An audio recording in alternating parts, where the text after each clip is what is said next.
How are you too? I'm well. Maybe your name is the reason that the NDC did so well in the elections from 20,000 difference to 400 vote difference. It is Omasanda, if you look at the statistics and the percentage wise, you realize that the NDC only maximized their vote, but they never added on to their vote. Let's put this on record. While we couldn't maximize our votes, so because they're always within the range of 29,000, 28, 29, 30, and they never went above that. So if you said they closed the gap, it's because our people didn't come out to vote. So let's take that on record. Okay, let's talk about tomorrow. The party scribe, your boss, the senior boss of your party, your chief administrator and CEO, Justin Frimpong Kodia, has said tomorrow's exercise, the NPP will not be a part of it. The party has essentially washed its hands like Pontius Pilate. Why are you there?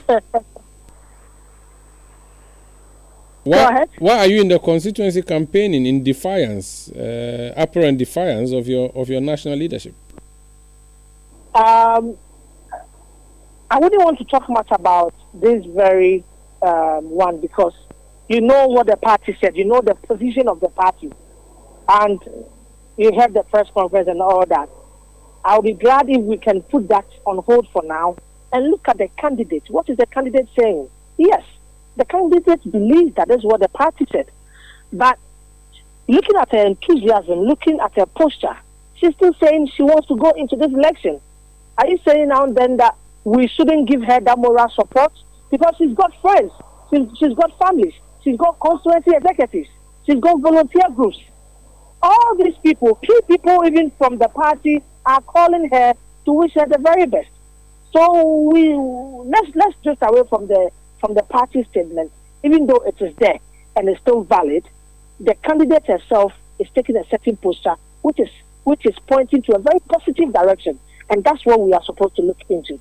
Are all NPP executives in Ablekuma North supporting Nana Ekuye-Afriye's decision to campaign and run for tomorrow's election?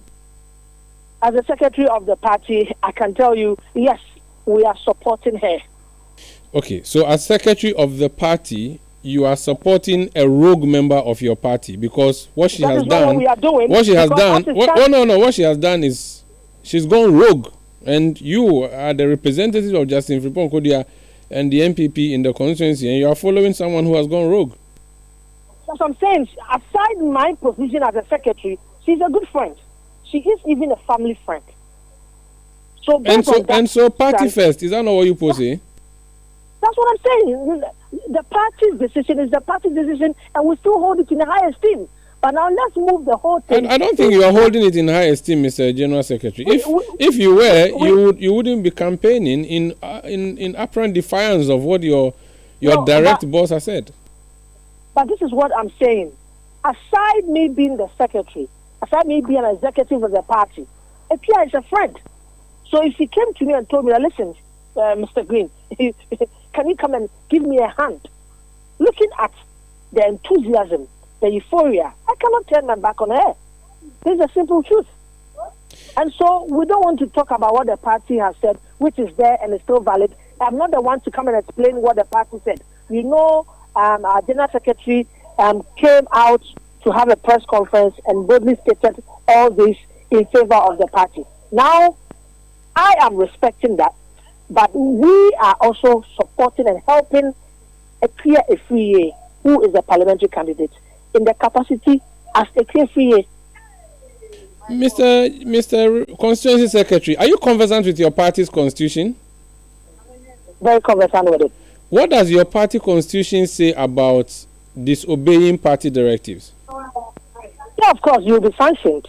What are the kinds of sanctions that will be meted out to a person who falls short? Unfortunately, I've not got my constitution with me, but definitely you'll be sanctioned, but I can't go into the nitty-gritty. You understand what I'm saying? Does it include suspension, for instance, or expulsion? I've not gone into it now. I know there will be sanctions. But what I'm saying now are you ready to receive these sanctions if they are handed to you because of your actions tonight and tomorrow? For now, the work we are doing and the work I'm doing, I'm not doing it in the capacity as the secretary, because so far as I'm aware, there has not been any official letter coming from me in terms of what do we call it, trying to get a polling agent or whatever and other stuff. Everything we are doing is in the name of Ekefi, and that's what I know. So she called me as a friend, as a family friend, and I'm here to support her, and that's what is most important for me now. But there's a thin line. In fact, it's inseparable, your position and your personal interest in that party, in the constituency. There's something called conflict of interest. You are clearly conflicted, and you chose the personal interest over the party interest. Are you ready to take the sanctions that would come with that? And then a lot of people are likely to go down, if that's how you want to say it, because there are big wings in the party who have called her personally on the personal level to be there well. And this is no news. We can't hide from that. If your general secretary were to be listening to you now, what would you say to him about what is happening there in terms of the big wigs that have come there to campaign? I'm not in the capacity to say anything to him, because you can see the gap, constituency and national. You understand? If there's anything to be said, he is the one supposed to, utter them out. But we, even though we have agreed and accepted the decision of the party, we feel Ekia has reached out to us. She's spoken to us as a friend, as volunteers, as family members, that we should give her a hand, because she knows she legitimately won, but she's been robbed. And we want to share with her in this time of difficulty. Does it mean you don't believe in the case in the court? Because that's what your party said, that, there's a case in court, let's wait for that first. Until that is done, anything happening tomorrow is an illegality. It means that you disagree with your party that what's happening tomorrow is an illegality, so that's why you're taking part? We still believe this is an illegality, but when we went so you're going to take part in an illegality tomorrow? That's your plan? But what can we do? This is how the current government wants us to believe that this is how it's supposed to happen, and so we are just following it. We know what is happening on Friday.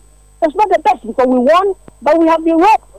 We had only 3 polling stations left for collation and for declaration. What happened? Why are we having 19 polling stations as we stand now? Why are we going to have elections in these 19 polling stations? Tomorrow, what would be your role at the election ground? Would you be an agent? Would you be monitoring? What would you do? I don't have any role. Like I'm saying, I will help to a certain point where I feel I can help my sister, I can help a friend, and that will be it. It's a very slippery slope for you, isn't it, tonight? What do you mean by slippery slope? It's a very difficult position for you to do what you are doing based on what the party has said and your personal convictions, isn't it?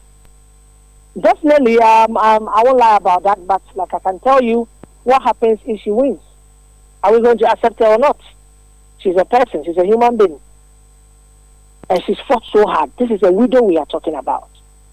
And remember, this is a former MP who knows the dynamics of this constituency.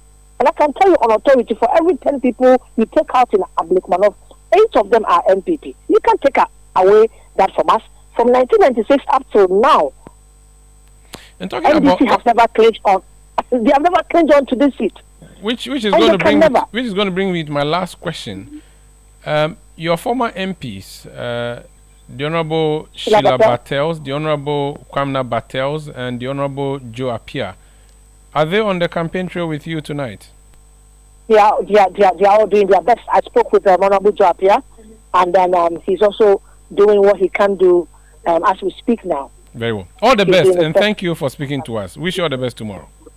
Thank you so much, my brother. That's Frederick Green. He's the NPP Constituency Secretary for Ablekuma North. Let me speak to the Greater Accra Regional Director of Elections for the NDC, Joshua